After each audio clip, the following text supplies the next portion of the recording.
Hi, everybody. Thanks for joining in. This is our webinar series on how to help landscapers develop eco-friendly programs to take care of people's properties, both turf and woody ornamentals. Um, One of the things that got me started in changing the way I looked at landscape maintenance was learning about the soil food web. And it really changed my whole perspective on everything I do in the industry. And just recently, I connected with Dr. White, who is a professor of, excuse me, plant pathology at Rutgers. I looked on his website, and he has so many papers he's written, it's ridiculous. So anyway, I'm just going to momentarily pass this over to Jim. He'll give his talk. You can put your questions up and that will be taken care of. And then at the end, we'll just do a little recap. So Jim, thank you so much. It's really an honor to have you on, and I can't wait to hear what you have to say. The floor Thank is you. yours. Thank you so much, Barry. I'm really glad you guys invited me. I'm excited to talk about this stuff.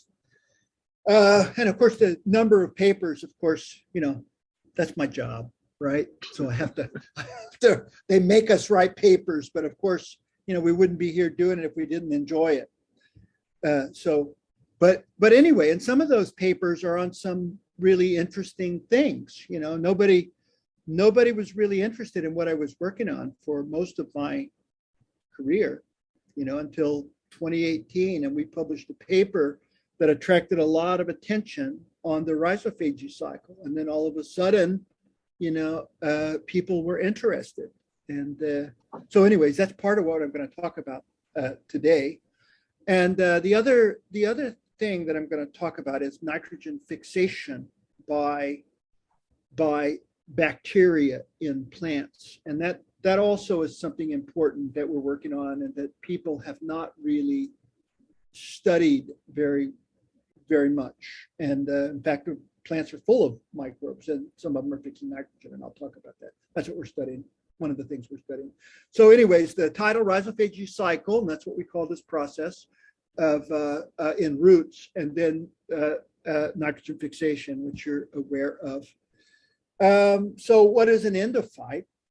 All my career, I worked on endophytes. Endo meaning inside, phyte meaning plant. Basically, what we're talking about are microbes that go inside plants. And working with turf, you're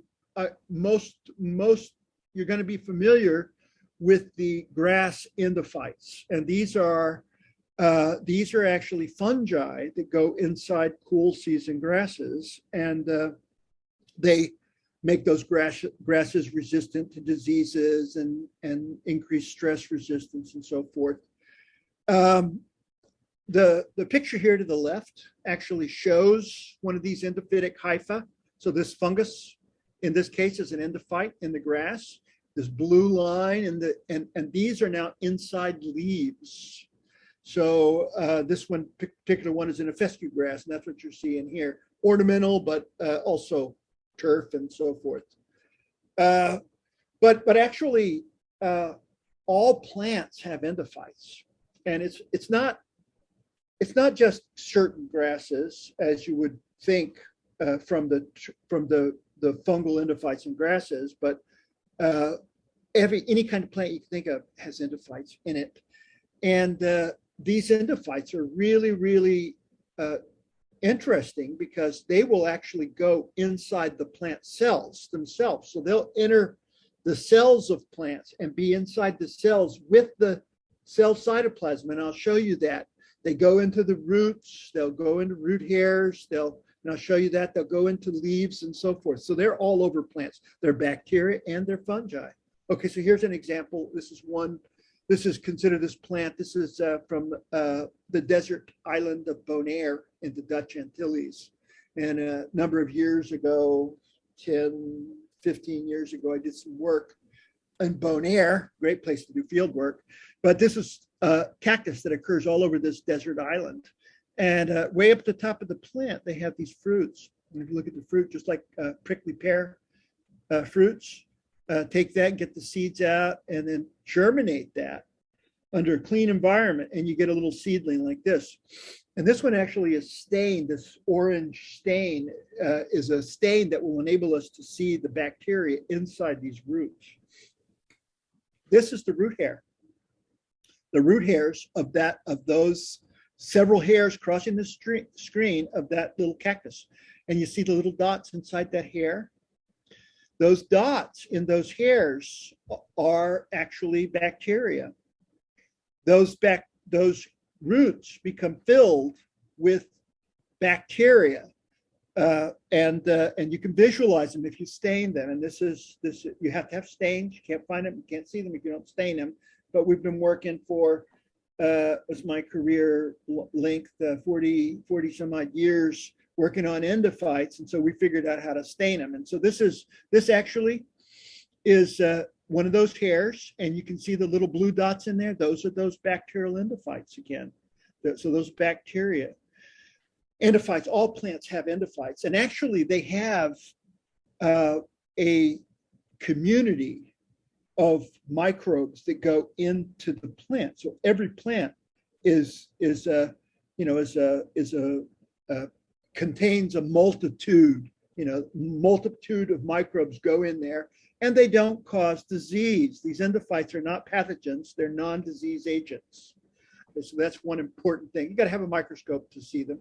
Crop plants, consider tomato. You think of tomato as a pretty much, tomato, we think, well, there's no bacteria, anything in these tomato plants except for what might be on the surface. So if you wash it, it's going to be fine. But in fact, that's not true. In fact, if you look around the seeds, in the cells associated with the seeds, there's going to be bacteria, multiple species of bacteria. And if you consider inside, if you look inside these tomato seeds or near the embryo, there's going to be bacteria as well. So these even healthy plants host bacteria.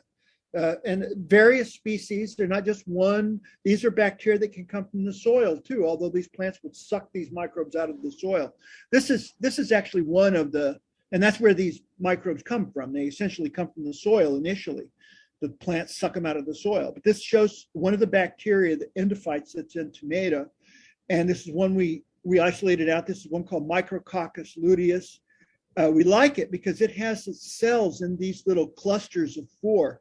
Tetrads, little clusters of 4. We like that because when we put that in the plant, we could track it where it goes. We don't need to put any kind of special dye on it or anything like that. We can tell because nothing else in the plant has these tetrads. And so it's a experimental organism for us. This is tomato root, and you can actually see the root tip here to the right, and you can see the meristem, the root tip meristem there a little bit, just around where my arrow is going. And then you see this area, this kind of orange, purple. This is actually where bacteria are entering into these root cells. They enter into the root cells. So these roots, and I'll show you to the left here, look all the way to the left and you see the hairs. So these bacteria are entering into these cells. They're being processed by the plant, and then surviving bacteria are triggering root hair elongation. And if we remove those bacteria completely, what happens is roots don't form hairs anymore. So, I mean, and we can do that routinely. We can do that with any plant. It's really cool. In other words, the bacteria have to be there to have root hairs. This shows a weed. This is Rumex crispus. You're all probably familiar with this, but it's one of our favorite experimental plants because we can get the seeds and clean all the bacteria off of it. Then we can put whatever bacteria on it we want and see if it goes in. And this actually is an area of the root right around where the bacteria are going in near that tip. And you can see these cells here, big old cells, and you can see our micrococcus, the tetrad. See the little blue dots in there? That is that micrococcus inside that root cell, those root cells. Okay, so we can track it. This is where it goes in. And when it goes in, the bacterium will retain its wall. And so we can see this tetrad shape, the shape of this. actually what will happen after that is that the plant will then hit those microbes with reactive oxygen, with superoxide, and extract off all the walls and change the shape. The tetrad shapes will disappear. I'll show you more detail about how that works. But these microbes, every microbe that we get for the most part, especially in roots, is a soil microbe. Now, they may be better than standard soil microbes because the plant selects and kind of keeps the same microbes, but they all come from the soil. They're known to be soil microbes. Things like bacillus and pseudomonads and stuff like that. But the plant will take the best of these microbes and it will put it on the seeds and in the seeds. So that then when you have a seed produced from a plant, if you don't kill those microbes on the seed, or you don't treat it, or if you treat it properly to preserve those microbes, then when the seed germinates, the bacteria will then go into that seedling, and then it will be there to stimulate growth in those seedlings in the soil. So by putting the microbe on the seed, the mother plant is ensuring that the baby plant will have microbes there, and it's all seeds, as far as we know, do this that we can find. They vector their microbes in seeds, but you can damage that. If you sterilize seeds or you pick seeds too early before the microbiome is able to mature on the surface of the seed or in the seed, or treat it badly, the microbes may not develop, and seedlings won't develop properly. Well, this intracellular colonization or movement of bacteria into plant cells, roots specifically, was noticed by some investigators in 2010 and in Australia, in Queensland, Australia. And what they did is, this is one of these young lady here, Chani Pongfu. They actually wrote a paper that they published. They saw these bacteria going into root cells, and then they wrote a paper titled "Turning the Table: Plants Consume Microbes as a Source of Nutrients." And then they named this process rhizophagy. Rhizo for root, phagy for eating. And that denotes the idea that these roots are eating bacteria. So it's it's a little more, it's a little more sophisticated than that, a little more complicated. But that essentially is what's happening with many bacteria, is they're being used as food for plants. And this is from this paper, Turning the Table. And the picture, if you look down here at E, you can see a root hair. And you see the little green dots. Those actually are yeast cells. And of course, it's a yeast, it's a fungus, but yeasts will also do this. What they did is they labeled their yeast with this green fluorescent protein, essentially tagged it. That way, when they put it in the plant, they can put it under a microscope, a fluorescent microscope, and they can visualize those yeasts that they put inside the plant. And what happened after a few days is these yeasts and the bacteria, they also used E. coli, they disappeared from within the plant. And so they considered that that's evidence of plants consuming these microbes. Well, we've figured out since 2010 that this process is actually not just as simple as that in fact, this appears to be a cycle that's happening. And what's happening, and the cycle, we called it the rhizophagy cycle because we're respecting the scientists in Australia who discovered the process and named it. So we varied that name just slightly to put the cycle there. But what's happening here in the rhizophagy cycle is that all plants, and their roots, at their root tips, they secrete exudates, and those are sugars and sometimes amino acids and sometimes organic acids. They secrete that into the soil, and that is an attractant for these microbes. And the microbes are attracted then to the root tip, and once they're attracted here, they're cultivated at this tip, and then they're internalized by the plant.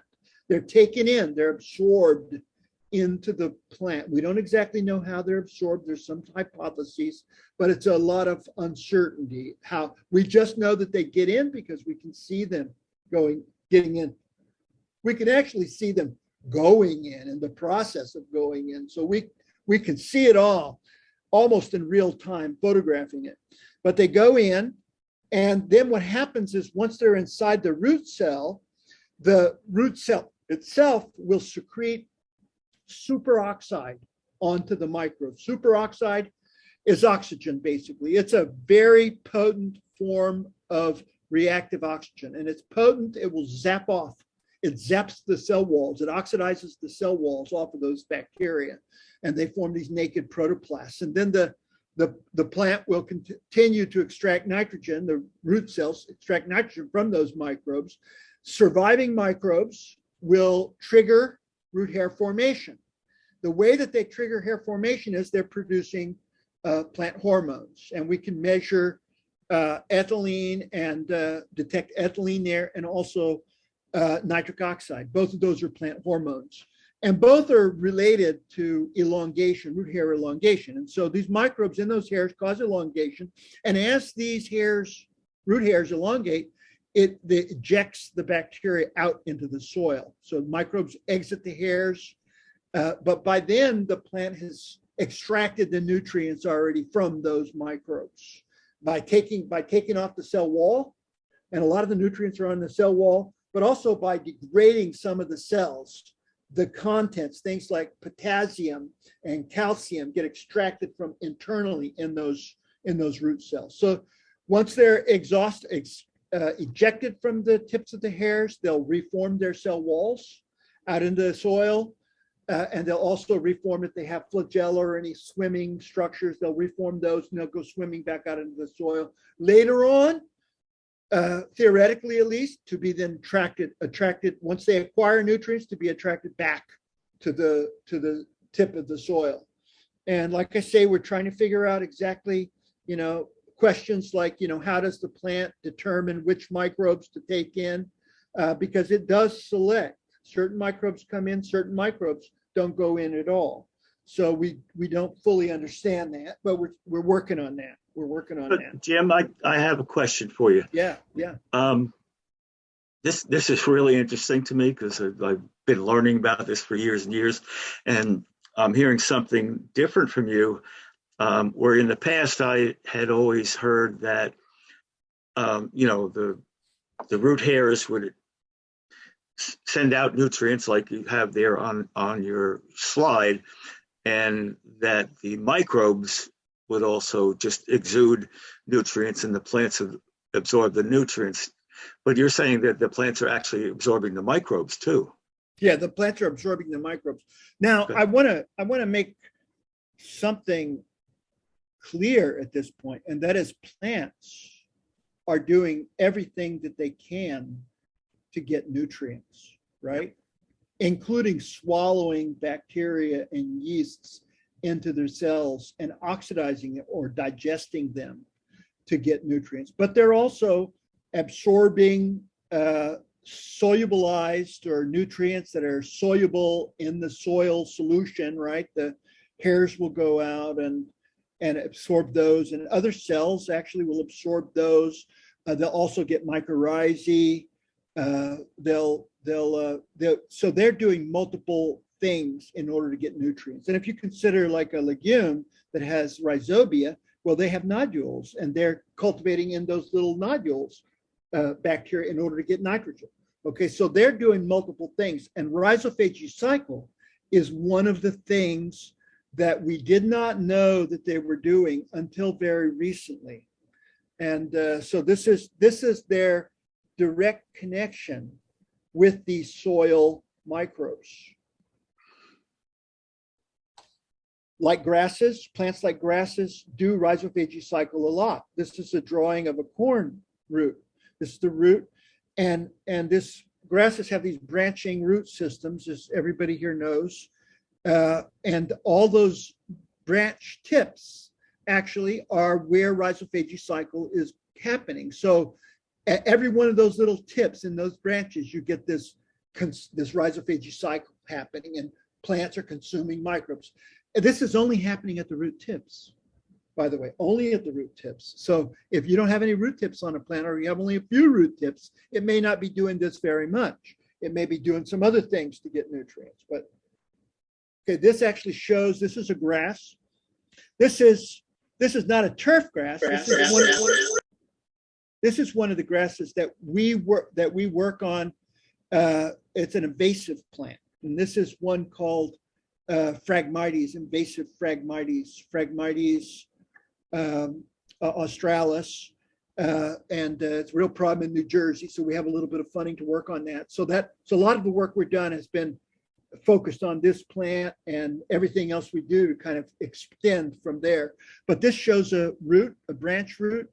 And you could see actually these little blue clouds out here, those little blue dots in there. Those are the bacteria that the plant is cultivating at that root tip. So it's here with the exudates that are going out. The sugars and the proteins and the organic acids are going out to feed these microbes and control these microbes, feed them, attract them, and so forth. And what happens is the bacteria here are internalized into these cells right at this interface. They go into the cells where it's kind of dark blue. That's where the bacteria are entering, right there into those cells. When they go in, they look like this. And this is one of these Phragmites root epidermal cells. And the black arrows actually show these bacteria.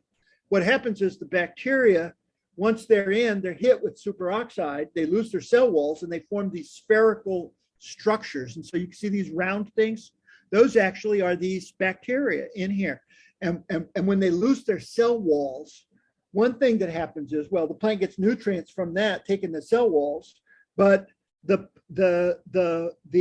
microbes are more susceptible to oxidative damage, to being zapped by that superoxide. And so you see, if you look at this lower arrow, you can see there's a little cell at the bottom that stains blue, and then you see the bigger cell up here. That's an older cell. So that's the little one is younger. What's happening is the younger one is staining blue because it has protein in it. We used a protein stain called aniline blue that stains protein. And so you can see the proteins are there, but these older ones are being zapped with superoxide and they're losing protein. They're not staining blue. They're also simultaneously in these cells, you have the protein actually in these bacterial cells is linked up with cations like calcium and mostly like potassium, a lot of potassium in there. And so they're getting potassium by zapping the proteins in there in those cells, those protoplasts, and making them leak potassium. Then they can absorb that. But this is a really cool process. This is actually one of my graduate students, Celeste Zahn, and we had to get in the Australian group, we had to do our own tracking. So what she did is she took a bacterium, a Pseudomonad, she labeled it with this M. cherry, which is a nuclear stain that when you visualize it under fluorescent microscopy, it stains this red color. And that's the bacteria, basically. That you put it on the plant, and now she scanned it under the microscope, and you can see all those red dots. Those are all her bacteria that she put in there where they went into the cells. So those are the root cap cells that came off. But you see the same thing in the other cells of the root.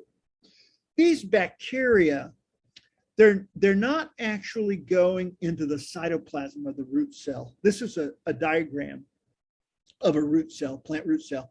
And the gray is the root cell wall.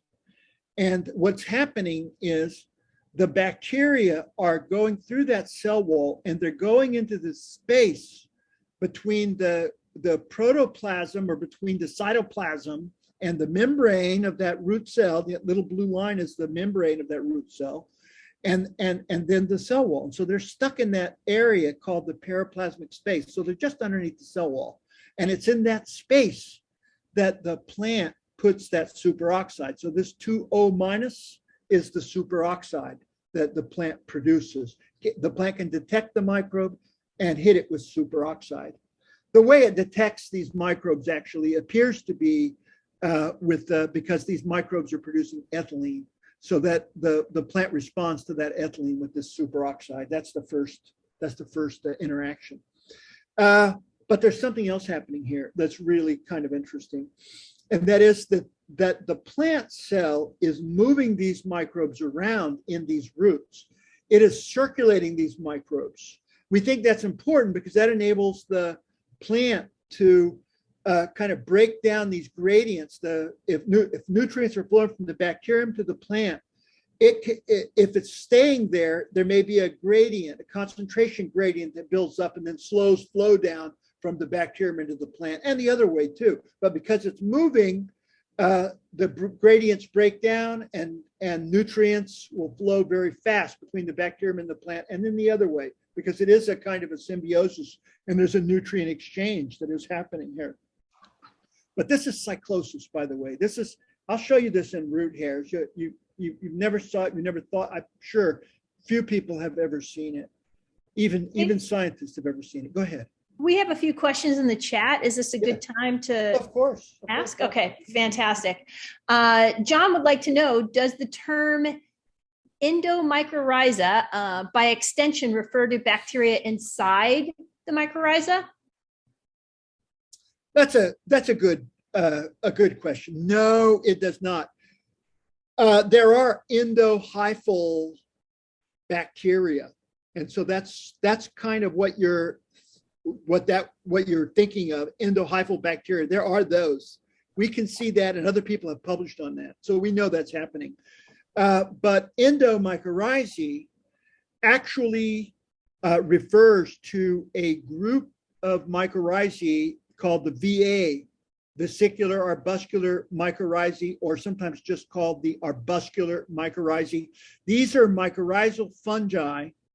They're fungi that will go in their soil, fungi, but they don't live freely in the soil. They live in association with plants. And what will happen is they'll grow, put a hypha into a plant, and then they'll start getting nutrients from that plant and bringing soil nutrients back to the plant. And so the Endomycorrhizae is a little different, but that's distinguished from the ectomycorrhizae, which is also fungi that go on the surface of the plant. So these are things that plants can also do to get nutrients. So you just add the mycorrhizae, the Endomycorrhizae in, which you have in grasses, and this rhizophagy cycle, and you've got primarily the two main ways that grasses use to get nutrients from the soil, other than where they're absorbing dissolved nutrients from soil solution. So Endomycorrhizae is one way. Another way that they get nutrients. There's another question. There was a second part. Well, there's several. So there's a second part to that question. So he asks as well, is that bacteria contiguous with the endophytes in the plant itself? And it's a really good questions. And to some extent there is. Now some bacteria will just do in the rhizophagy cycle. They'll just go and stay in the roots. But there are some bacteria that move from the soil into the roots and then move up into the rest of the plant. Now the fungal endophyte that you know of in turf grasses doesn't do that. It stays in the leaves and goes in the seeds. But for these kind of endophytes, the plants can get them out of the soil and they can shuttle them up into leaves also. And you'll see, and then go into seeds and on seeds as well. So so that to that extent, they are contiguous, but not every single individual bacterium will do that. Just certain ones will go into the aerial parts. Okay, other questions? Okay, John continues to ask another question, and he's asking, can the exudates actually tell roots to uptake water and turn off that update? And I ask because there is a company making that claim for their drip tape product. Say that question again. Say that question. Can the exudates turn off water? Can the I'm guessing it's exudates. It's eudates, but I think he means exudates. Exudates actually tell roots to uptake water and turn off that update. Can the exudates actually tell roots to uptake water and turn off that update? So I will tell you what I think. Um, what happens is that exudates are signals and food essentially for soil microbes. So these plants are using their exudates to attract soil microbes and to manage soil microbes. What actually happens is that plants will internalize these bacteria that they attract to the plant. And then because this is an oxidative interaction with plants, plants then become more hardier, more stress tolerant. And that stress tolerance goes so far as making plants more resistant to stresses.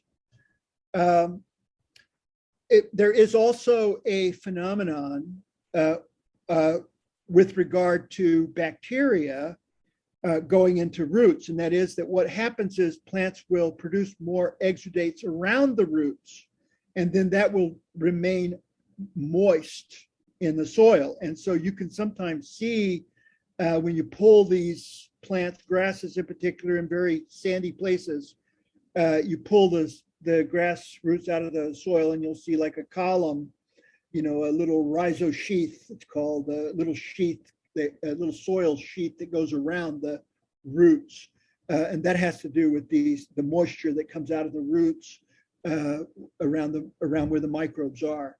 The resistance to drought, or the ability to survive with less water, is basically stemming from this oxidative stress tolerance, making plants hardier.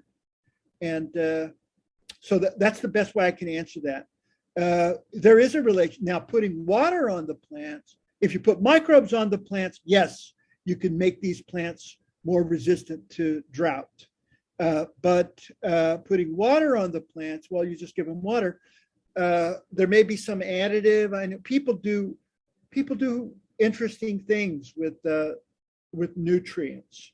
In some cases, people put sugars in soil, sugar water or something, and that cultivates microbes, releasing nutrients, and cultivates more of the microbes, so that you have more microbes than being attracted to roots.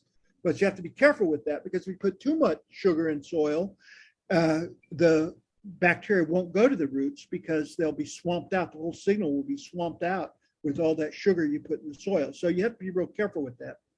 There's a couple more questions. Kent would like to know, does the plant signal microbes such that the microbes provide nutrients needs at each stage of growth? We're not at that level of understanding. Presumably, yes, but we're not at that level of understanding.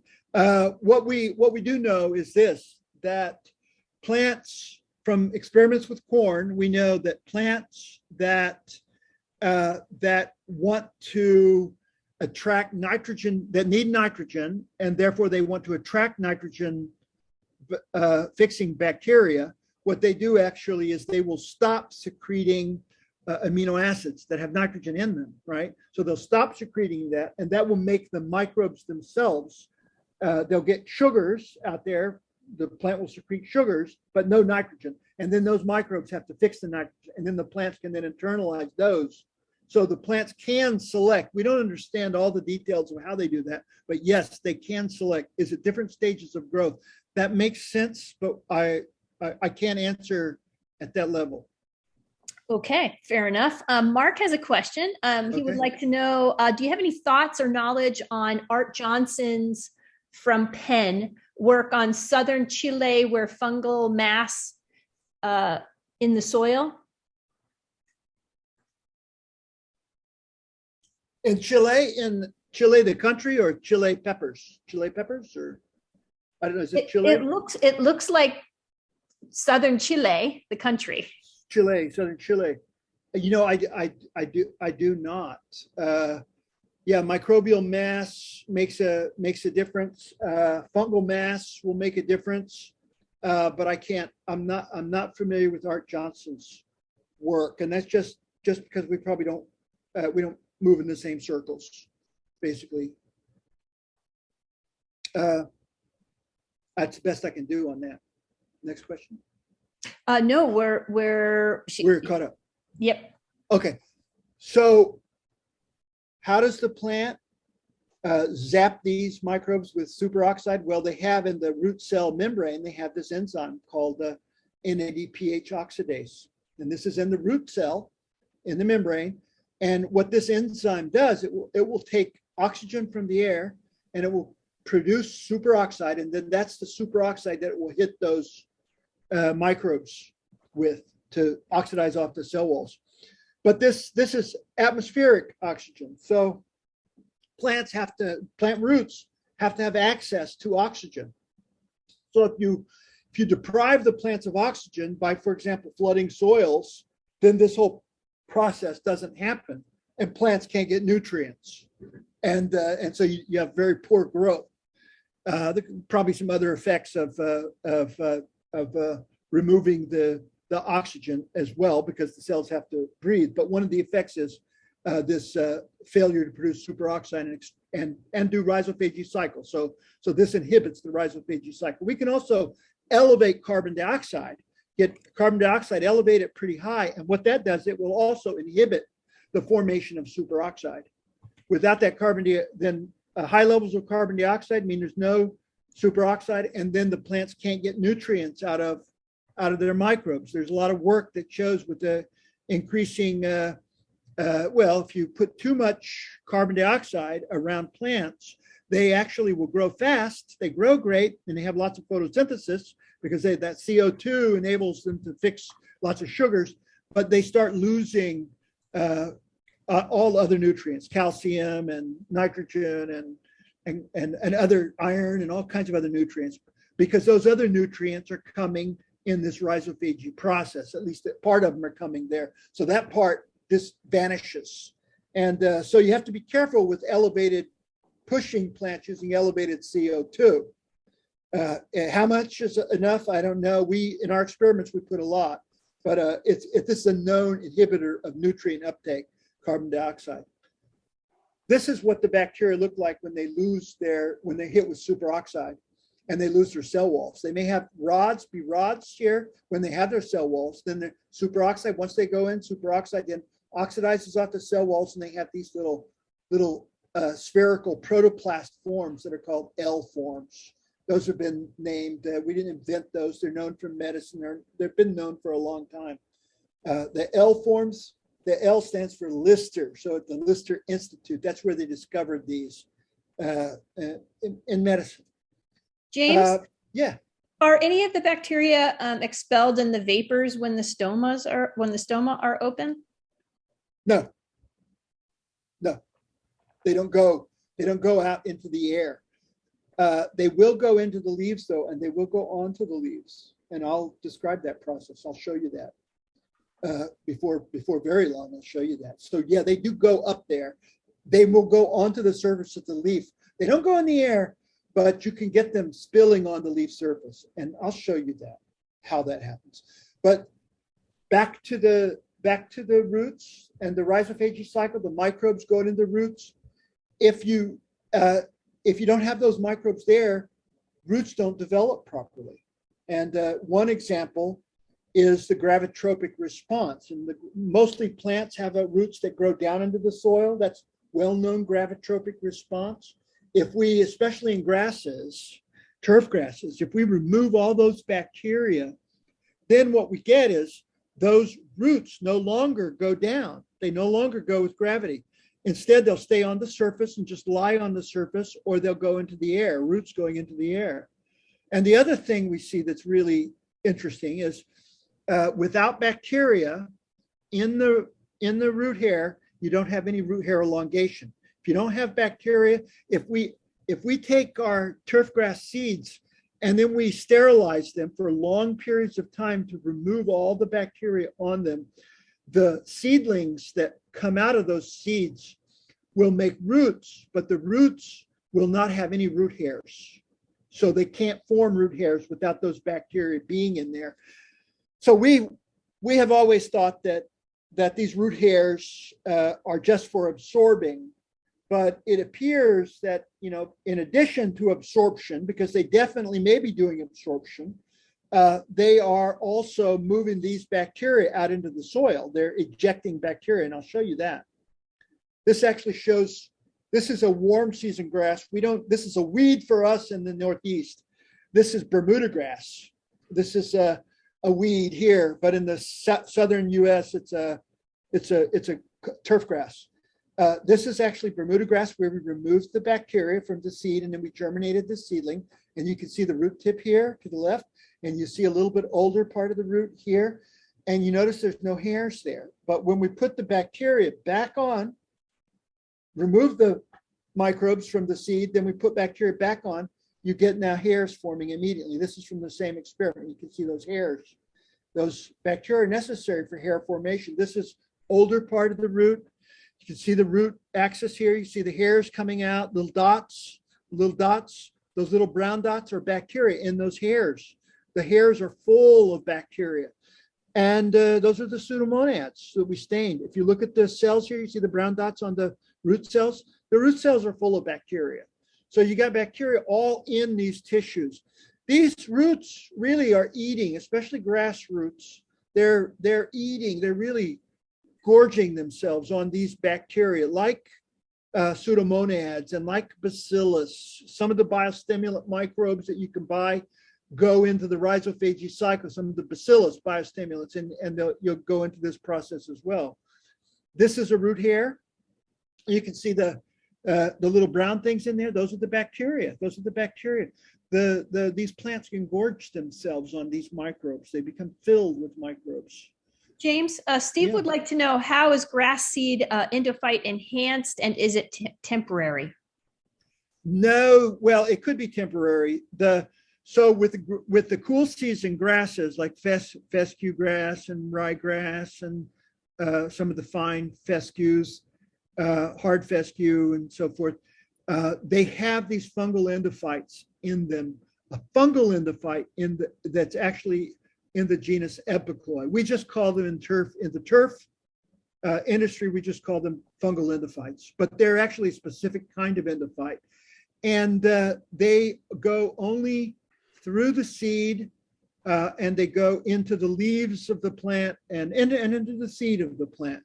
Endophyte enhanced means that the breeders, when they bred that variety, they selected it to have the fungal endophyte in it. But a lot of these other endophytes can also be there. A good healthy seed will have bacterial endophytes on them. You just want to be careful not to hurt those. They'll be naturally there, or you could even add them too. But okay, so anyways, I think that answered that pretty good. Endophyte enhanced means the breeder put it in. Now it can be temporary, because what happens if you store seeds improperly, maybe you put it in a barn or something for 6 months to a year, it gets hot over the summer or something like that, that fungus will die in that seed. And so that is a temporary, and then there's nothing you can do to get it back. You've got to go buy new seeds. So when they say endophyte enhanced, it's a specific kind of fungus that they're using, that the only way they can get in there is the breeder has to breed it into the seed. But you can lose it, it can die. We've done a lot of that work. So the question here is, with these bacterial endophytes, is why do they cause root hair elongation? Why does the bacterium have to be in that root in order to make that root hair elongate? The answer turns out, done by my student here, Ivy Chang. The answer is that these bacteria are producing plant hormones. And this just shows the root hair tip. See all the bacteria in the tip? Well, those bacteria in that hair tip, all that brown stuff, they're also producing ethylene, which is a plant hormone, which is a growth hormone in plants. And that ethylene will then cause this root cell to grow. And as it grows, then these bacteria will be replicated. But some of these bacteria, as soon as you have a growth spurt, it'll eject some of those bacteria out of those hairs. So the bacteria is part of the rhizophagic cycle, that the hair grows, the bacteria get ejected. I'll show you that. I'll show you that. Oh, and I should show you this. This is really interesting. This is, I talked about the bacteria in the root hairs. Well, they're not just sitting in there static. In fact, they're moving. The plant is moving them. This is a plant I'll show you about. This is a sedge. You can see this in the grasses too, fescue. You see this in fescue and other plants. But the sedge is really nice. This is a sedge growing on rocks. It doesn't have any soil, but it does have lots of bacteria. And this actually shows one of its hairs below through the microscope. And you can see the little brown areas. Those are where the bacteria are in this periplasm, in the space around this, in this root cell, right? It's just underneath the cell wall. Everywhere the red there's bacteria in there. And that's fixed, that's stained and fixed, it's not moving. But here is a living root hair. And this is photographed through the microscope, grown on a Petri dish, a plastic Petri dish where you can see the bottom, right? See the bottom, see through it. And so we can then grow it in this agarose on this Petri dish and turn it over and look at it alive. And this is what you never see in the soil, in your turf, when you're looking at it. You have the hair, but you see now this movement. These are the clouds. See these little shadows moving around. These shadows are the bacteria that you see down here. The plant is moving these microbes around and around in there. The plant is processing these bacteria. The plant is like a machine in absorbing these microbes, extracting nutrients from them, and then processing them to further extract nutrients from those microbes. And that's what you're seeing here, this movement. This we call cyclosis, or we're calling it more periplasmic streaming, because these microbes are in the periplasm just underneath the cell wall. But it's cyclosis or streaming that's happening.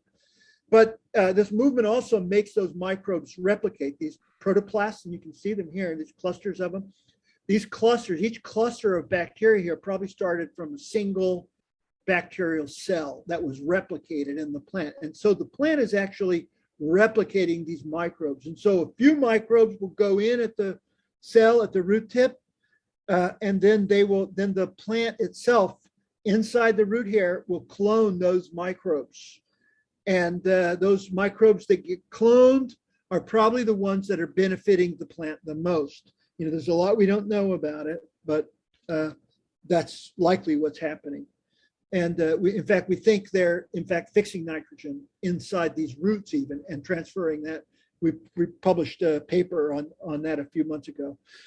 But this shows one of the, John has a question, and he'd like to know, will endophytes enrich soils that are deficient in organic matter and or other nutrients?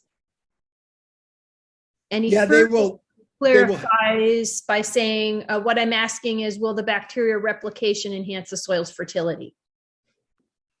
Yes, the plant, yes, it will. What's happening is the plant will be getting nitrogen from these bacteria that it's taken in. And these bacteria that survive this process are going to be the ones that are ejected back into the soil. So the plant is actually going to be enriching the soil microbial community with these microbes that it cultivates and ejects so the plant itself will be enriching the soil. So that's a good point, a good question, and a good point. Yeah. Did I cover that good enough? I think so. Oh, good. Thank you. Yeah. So this shows a root hair.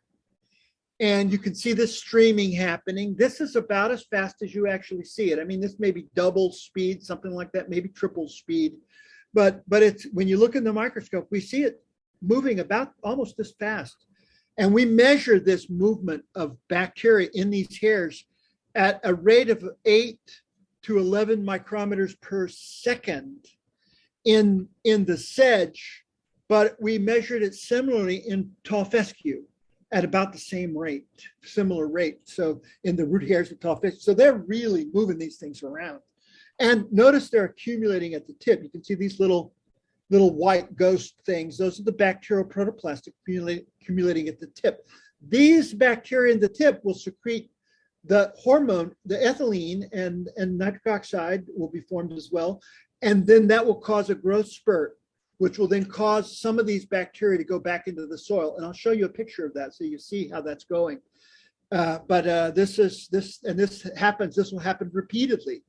A growth spurt, ejection, a growth spurt, ejection, and so forth. And each time the plant will then rebuild the populations in the hair until you get a bunch more here at the tip, and then it will grow and eject, and then build up again, and then eject, and so forth like that. It's really, really a cool process. This shows one of these sedge hairs. You see how fat it is. These are the bacteria outside. You can see some of these look like rods. They're reforming their shapes. But inside this root hair, you can see some of these are stained, but some aren't. There's white. There's a bunch of them in here. These are full of bacteria, even though you can't see the individual bacteria here.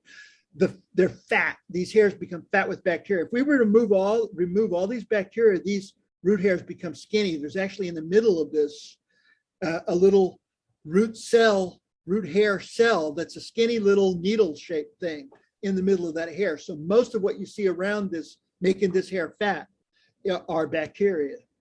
This just a little diagram, a little cartoon that shows that ejection process. You can see what I was talking about. They're in root hair, they accumulate at the tip. They produce hormones, growth hormones, ethylene, that causes the hair to grow, a growth spurt. And then these are ejected out of little holes. And then the remaining ones from the side then are taken back in, and then they're replicated. They replicate, they replicate, and they form a bunch that accumulates in the tip again. Now you say, why are they accumulating in the tip? Well, because that hair tip is very elastic. It's very, you saw how fat it was in the previous image. Well, these are soft. These are really soft walls. They're elastic. So the tip is soft. And so it will expand. And so when these bacteria go there, they essentially expand and they don't get caught. They accumulate there rather than being moved back in. This is tomato. And it's the root hairs of tomato. And you can see the microbes are actually being ejected from this. When you look at 3, if you look down here at 3, I don't know if you can see my little hand down there, but there are 3 little holes, little pores in that tip, where the tip of the hair, where these bacteria are coming through, and it squirts them out. And then these bacteria that squirted out as protoplasts, but then these bacteria will then reform their cell walls and any flagella, and then swim out back into the soil. So, and here's another little thing that tells you what the plant really is in charge of this process, because when the plant secretes these bacteria out, it also will secrete a little bit of carbohydrate out with it, a little bit of sugars out with it, so that these bacteria will have some energy in order to rebuild their cell walls. And don't forget, for a plant doing photosynthesis, sugar is cheap. I mean, it's really cheap. In fact, this whole process that plants are using with plant exudates, putting these nutrients into the soil, it's been estimated it's as much as 40% of the sugars that plants are producing in photosynthesis. So they're sending almost half of their nutrients out into the soil to cultivate these microbes. So, I mean, this is an important process for plants. It's surprising people haven't seen this before. Now, nutrient absorption. We've done several experiments that show, and others have also done some experiments that show that it's a nutrient absorption phenomenon. This is one of the people in my lab, Shuai Zhao, who came and he worked on winter wheat, another grass.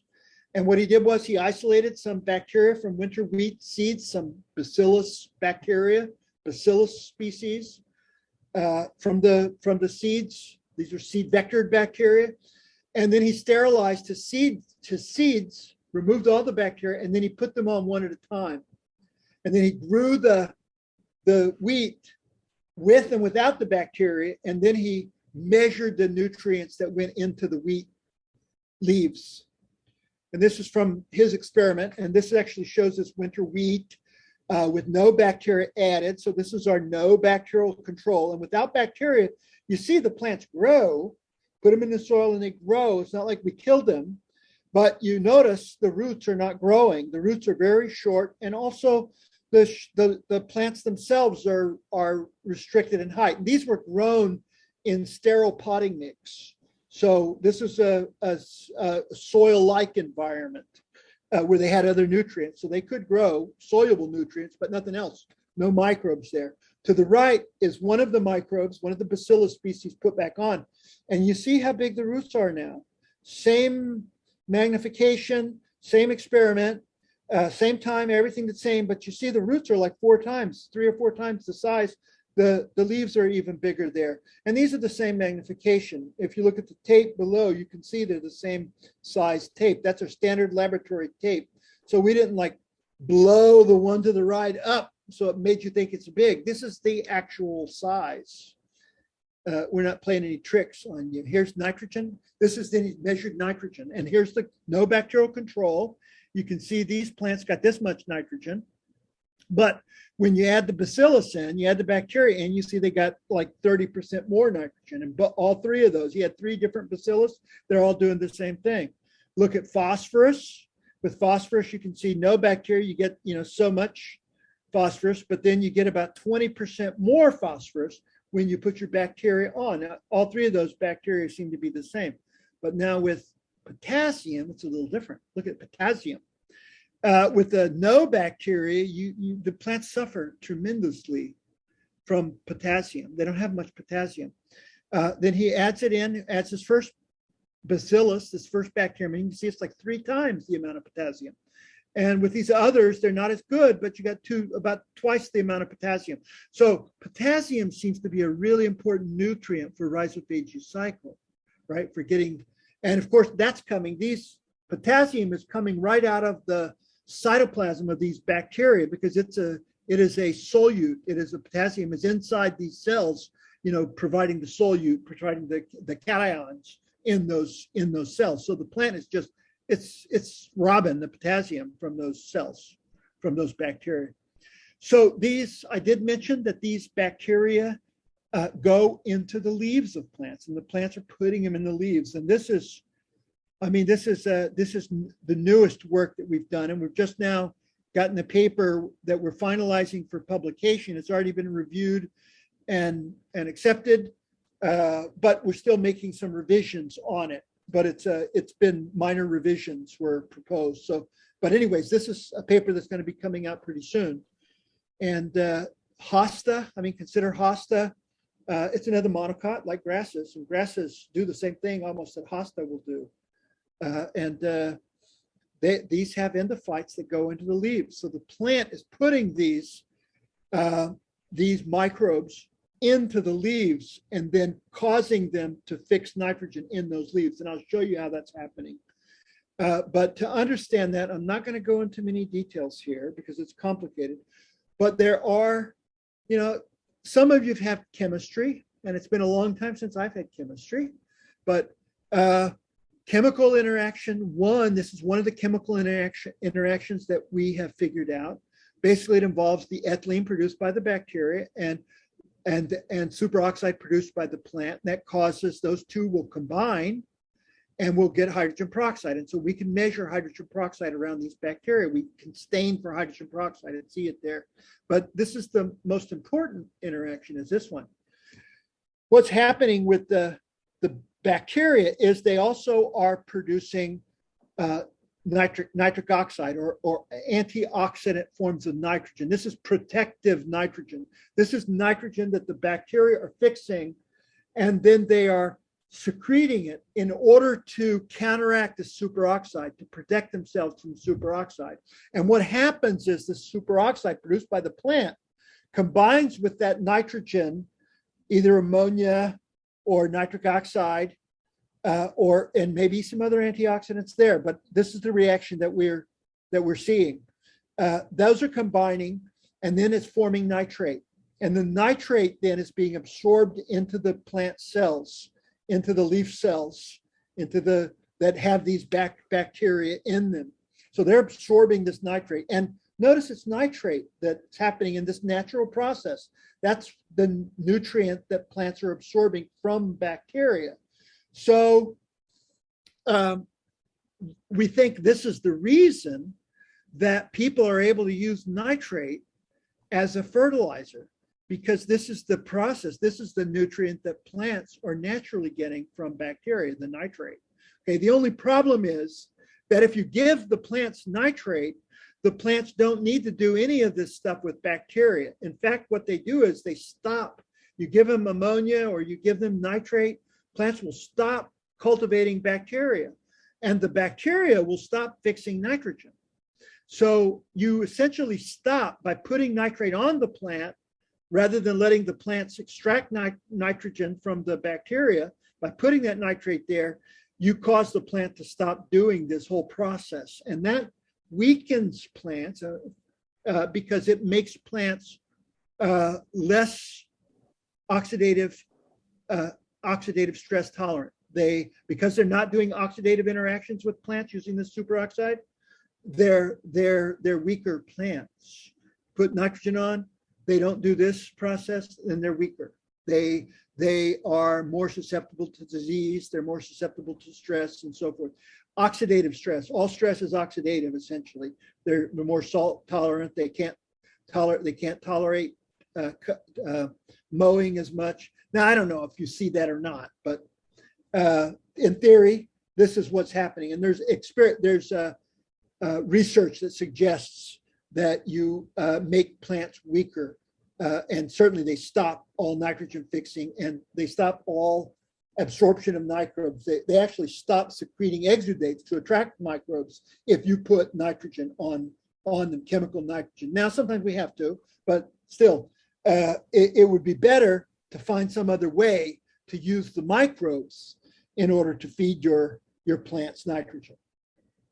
So we did a big study of a lot of plants, like 33 different plants, looking at leaves to figure out where they're doing nitrogen fixation. And we did 33 plants. It's a table that shows that. And this is one of them. This is hosta. I think, let me cover, it's covered. I think this is hosta. And this is the epidermis of hosta. And this is actually a symbiosis that's occurring in the cells, the non-photosynthetic cells. So it's the cells without chloroplasts, like the epidermis cells, and hosta has these green areas, these variegations in them, these areas where it's not green, but they have green areas where they have chloroplasts, and then they have more yellow areas or whiter areas, lighter areas where there's no chloroplast. It turns out in the cells, in the areas where they don't have chloroplasts, you can find this. This is a cell from a hosta in that one of those areas, and you can see the nucleus in here. That nucleus has little dots in it. Those are bacteria. What happens is these bacteria move into the nucleus, and the plant cultivates them in there. We actually know they put sugar in there so that the microbes fix nitrogen. They replicate and they fix nitrogen in there, and then the bacteria are released into the cytoplasm. And so you see these spherical things. This actually are bacteria in vesicles coming out, the bacteria being released. And it's stained blue for nitrate. This blue stain is nitrate. And so what you're seeing here is that in the nucleus, you don't see a lot of blue for nitrate being produced, but as soon as it goes out, now you see the blue. You see the nitrate being formed, and these go out in the cytoplasm and they're circulated, and that nitrate is then extracted from them.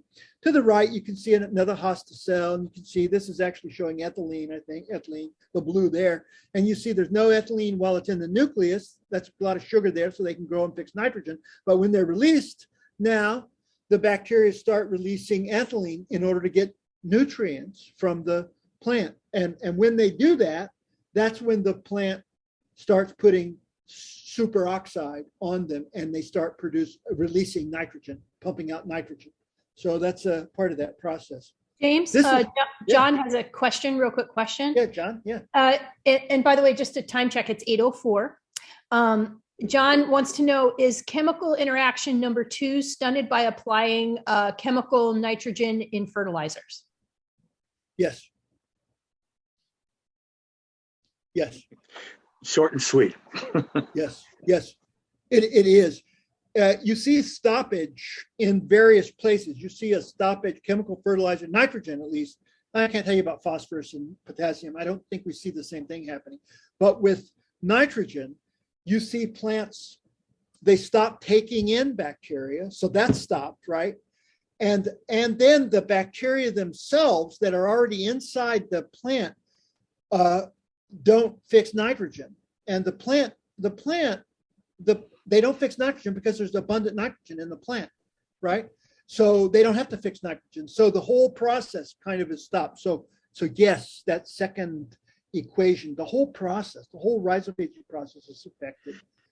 This actually, look at this. This is I know, I'll let you say something just a second. Hold on just a second. Here's the nucleus. This is a living nucleus, and you can see the bacteria coming out of the nucleus. And this is stained for superoxide. So you can see it's being exposed to superoxide. As soon as it comes out, it's being hit with superoxide. As soon as it comes out of the nucleus. So you could see it real time through a microscope. We can show that. And these nuclei just get filled with these bacteria.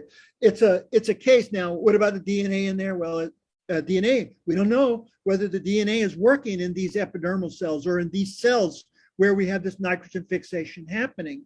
We don't know about at some point, maybe these nuclei aren't needed for DNA after the plant cell is formed. I don't know, but the bacteria definitely go in there.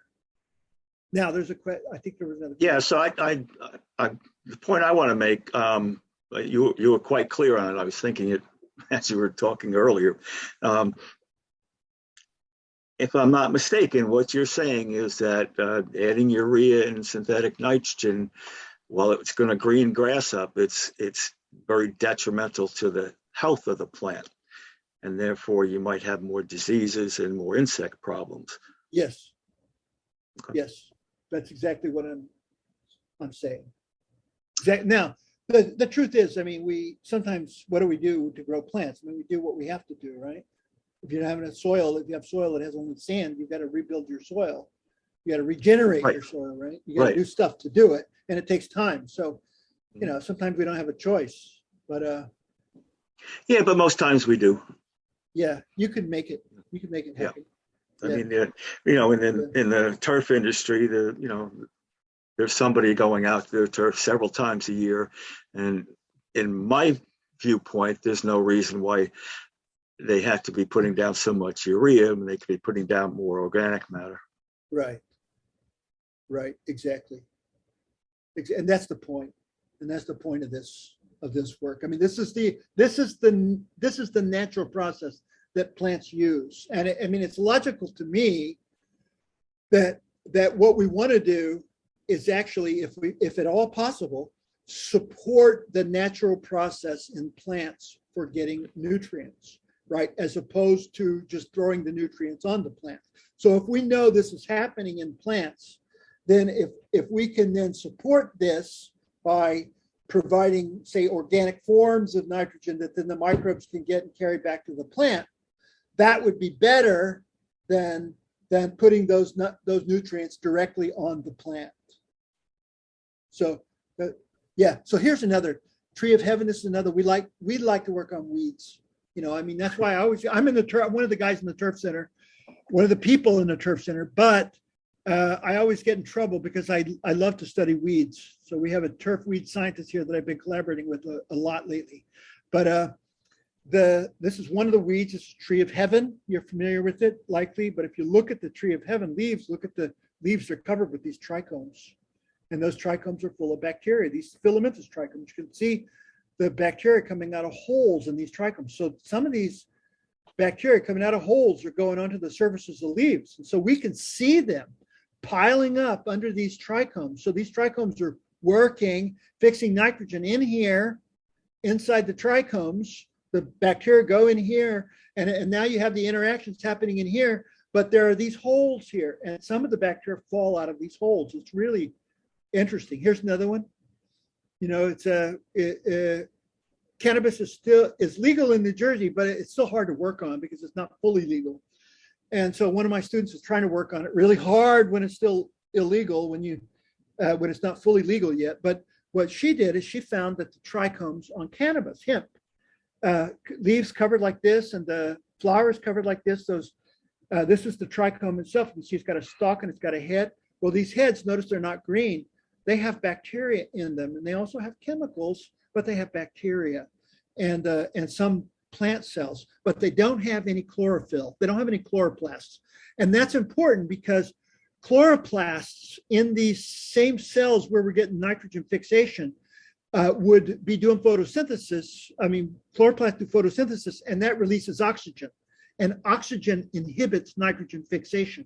So it's important that these cells, these trichomes where we're going to have nitrogen fixation, don't have photosynthesis, don't have chlorophyll, don't have chloroplasts, and therefore they don't get oxygen. Instead, what you see is the stalk is green, and that's where photosynthesis happens, and that's where the sugars are made that then go into the head to feed these bacteria and nitrogen fixation in the head. And I'll show you the bacteria there. Really cool. This is one of these heads. You see the red arrows? There's the bacteria beginning. This is early in development. You can see the little rods in here. The bacteria here, they're hit with superoxide. They're starting to, the plant is removing with the superoxide, it's removing the cell walls off, and it's making these protoplasts just the same way we did in the roots.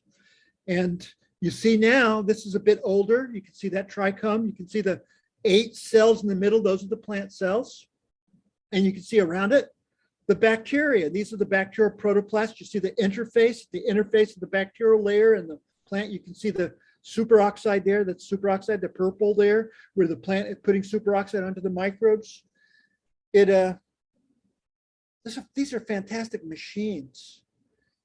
We think, actually, this is the model of how these glandular, we think glandular trichomes are really like you see in cannabis. We think these are like the really efficient nitrogen fixers, but a lot of the chemicals, the cannabinoids, the terpenoids that you see in cannabis, in those trichomes, those also are reported to be antioxidants. And so what we think for a lot of these chemicals that form in the cannabis is that they scavenge oxygen around the microbes so that they reduce that oxygen inhibition of nitrogen fixation. So those bacteria in those glandular trichomes fix nitrogen very efficiently without oxygen around there because of those chemicals. Of course, the side effect is animals.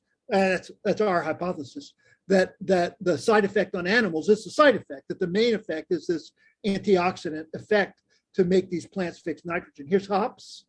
Again, my student is working on hops, and you see these all over these cones to make beer, for hops. The trichomes have all those chemicals in them we like, the terpenoids that are in hops, in beer. This is a developing one, and you can see the blue, purple here. Those are actually bacteria. This is bacteria in these developing trichomes. And here's a mature one. This is a fully developed on one of those scale cone leaves, one of those, we call them bracts, but they're leaf structures, right? And the seeds would form there, but this is the trichome, and this is stained for nitrate. And you can see how much nitrate, how blue it is compared to these other cells on that leaf. So those are really, really efficient at fixing nitrogen. Those are the most efficient. So I think I'm out of time, but basically plants are absorbing, all kinds of plants, all plants absorb these microbes into their roots. They get nitrogen, nutrients from them, all kinds of soil nutrients. They use them to carry soil nutrients to the roots. They move them all through the plant, into the leaves and into the flowers, and then they get nitrogen out of those microbes in the leaves and the flowers. So you get all kinds of nutrients in the roots, and then you get nitrogen happening when the certain ones are moved into the leaves and flowers. Here are some papers that you could find. These are all open access, and you can get to these papers online for free, and they describe some of the work. We haven't, like I said, the last one on trichomes, on nitrogen fixation in trichomes and leaves, we're just now getting accepted, final stages now for sending it back with our edits, but it should be out in another couple of weeks, something like that. We have some stuff they have to do, but it'll be out pretty soon too. This is not a one-man show. All these people contributed. Like, they may not be as bold as I am or as experienced as I am, but they put a lot into this. And they all contributed parts to this work, and they all deserve credit. Graduate students and postdocs and collaborators and so forth. And that is it. And let me see if I can figure out how to get it. did it? Okay. John, thank you so much. That was absolutely fascinating. The depth of what you presented is just tremendous, and it reinforces all the things I've learned over the years. Just a couple questions I think we could help us out with.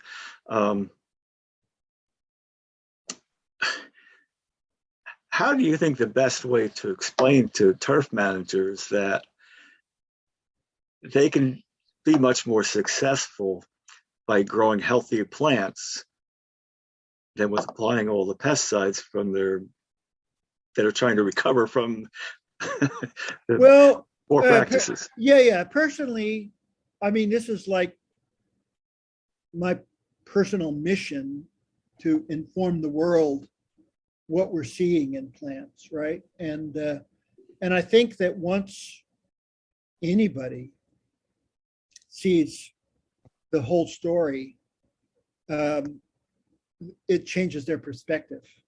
I mean, this is what we're seeing is it's not complicated. This is not complicated molecular biology. This is ecology that we can visualize with the microscope and see and discuss how it correlates with other observations that people have made and other data. And if somebody sees this and they start, and I think they start, well, it's perspective changing. It changes the way people see plants, and it will, and I believe it's going to, in the long run, change how we cultivate crops.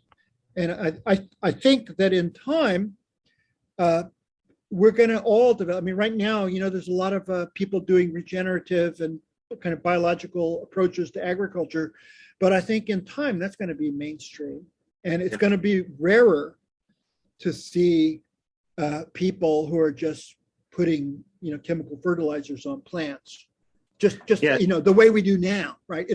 That's going to change. I'm right. Sure. Yeah. And what I've been seeing also is that I don't know how much of the change has actually come from the industry itself, but there's a real growing demand for these kind of services and getting away from the chemicals. And that's what's really going to drive the change in our industry. And I think people, people are all very smart, and once they see the whole picture, they start to, reevaluate. Things start going, and they start putting things together. And I think, and I think in time, we're going to see a sea change toward a more regenerative biological agriculture approach. Yeah, I agree. And the information you're putting out there is extremely helpful. But what makes it even better is your enthusiasm is contagious. Well, thank you, Barry. Yeah. Well, I love this stuff. It's exciting, of course. I'm so excited that, I worked my whole life, like you said, wrote a ton of papers, right? Wrote a ton of papers, and nobody looked at them. Nobody read them. Few people read them. James, I just want to say congratulations, because your art and your work was appreciated in your lifetime. So I think we're shortening the curve on new thinking and logic. You're still alive, so that's good. You're absolutely right. I can't complain, can I? I cannot complain. You're absolutely right. But there still is a lot of work in convincing people that this is important. Yeah. Definitely. And everybody runs around and says glyphosate, that's the end of the world. But you know what? There's lots more stuff we put in inputs into our land and in our air and water that, it's a problem, glyphosate, but it's not the only one. And clearly, even the things that we would think of fertilizer being a benign thing, it really isn't. Right. It really isn't. And that's not what plants want. Yeah. Plants don't want that. That's not what they do. They don't do that. They don't go find nitrate. They'll absorb it because that's how they get it from bacteria. But and other microbes, but that's not their preferred source. They, of course, they absorb it because that's what they have those, absorb Right. those, absorb enzymes to absorb it, transporters to transport into the cells. But this is why, because that's what they get from these bacteria, nitrate. Right. So I want to wrap things up here. Again, thank everybody for attending. Jim, for your great talk. Just have to go do a couple plugs. Tecterra, we do have some products that can enhance the microbial activity in the soil, add organic matter to it. Just my own property here. I'm in South Jersey, where it's very sandy, and typically only get up to about 3% organic matter.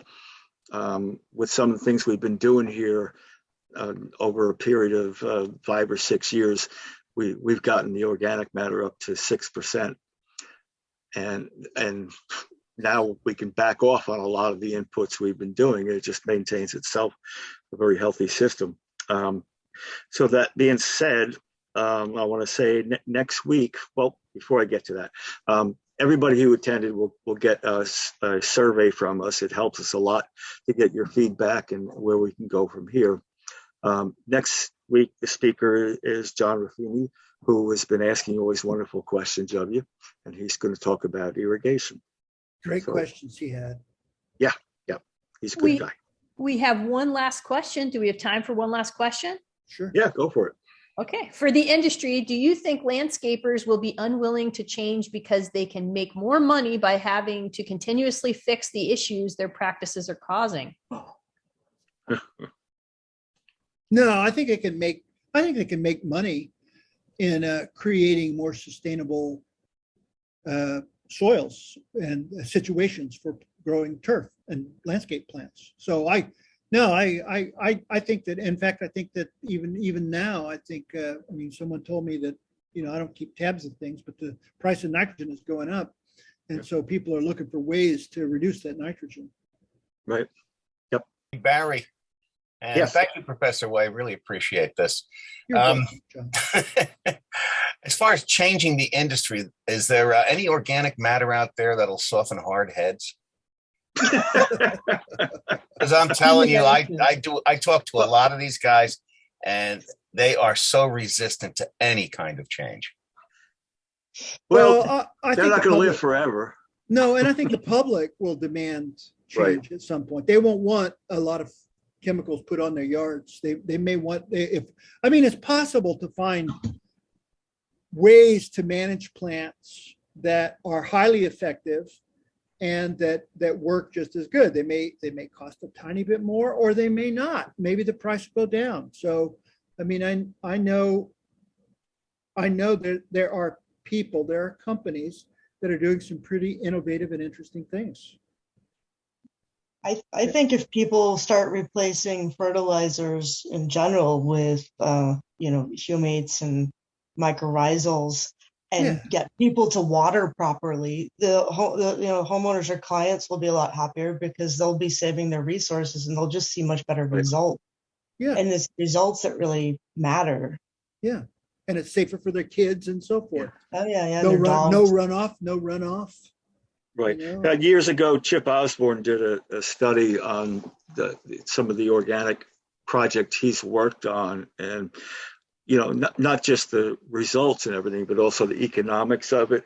And what he documented is that at first, it's more expensive at first, but once you get everything going, there's less maintenance, there's less inputs you have to do. So over a period of time, it's not that expensive. And there are some,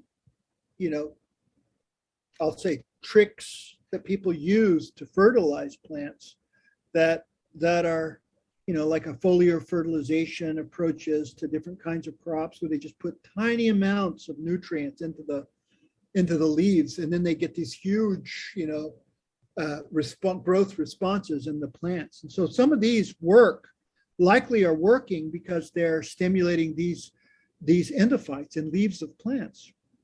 And so a little bit of nutrients molybdenum and iron and things that are necessary for nitrogen fixation. Put those on the leaves of the plants, and these microbes can get that and fix a lot of nitrogen, and so the plants will grow better. So there's ways to grow plants creatively that people are not using like they could. I've done that. Okay. Well, I think it's time to wrap it up. Again, thank you, everyone, and stay tuned for next week's show. Good night, everyone. Well then, have a good night, everyone. Good night. Thank you. Okay. Bye-bye.